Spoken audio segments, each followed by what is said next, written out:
প্রাপ্তি টেনে দেয় একটা সীমারেখা, আর সেই সীমারেখার বাইরে গিয়ে অপেক্ষায় কিন্তু আমাদের শেখায় কিভাবে ধৈর্য ধরতে হয়। সাদা তেলে ধুয়ে রাখা ফুলকপিগুলোকে অল্প নুন দিয়ে ধৈর্য ধরে ভেজে তুলে রাখতে হবে। আর একটু তেল গরম করে তেজপাতা, গোটা গরম মশলা ফোড়ন দিয়ে একটা বাটনা তৈরি করে নেব। জিরে, ধনে, গোটা গোলমরিচ, আদা, কাঁচা লঙ্কা সামান্য জল দিয়ে একদম মিহি করে বেটে নিতে হবে।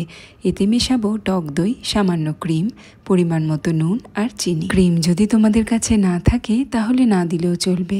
এবার সবকিছুকে ভালোভাবে মিশিয়ে তেলে কষিয়ে নিতে হবে। এবার ভেজে রাখা ফুলকপিগুলো দিয়ে আর একটু ধৈর্য ধরে 10 থেকে 15 মিনিট কষিয়ে নিতে হবে। তারপরে গরম জল দিয়ে রান্না করে নিতে হবে। ফুলকপিগুলো সেদ্ধ হয়ে এলে ভেজে রাখা ক্যাপসিকামের টুকরো, কাঁচা লঙ্কা, ঘি, গরম মশলার গুঁড়ো এবং কাসুরি মেথি দিয়েছি। এখন মশলা থেকে তেল বেরোনো পর্যন্ত রান্না করে নিলেই তৈরি হয়ে যাবে গরম গরম মরিচ ফুলকপি। রান্নাটা কেমন লাগলো আমায় অবশ্যই লিখে জানিও।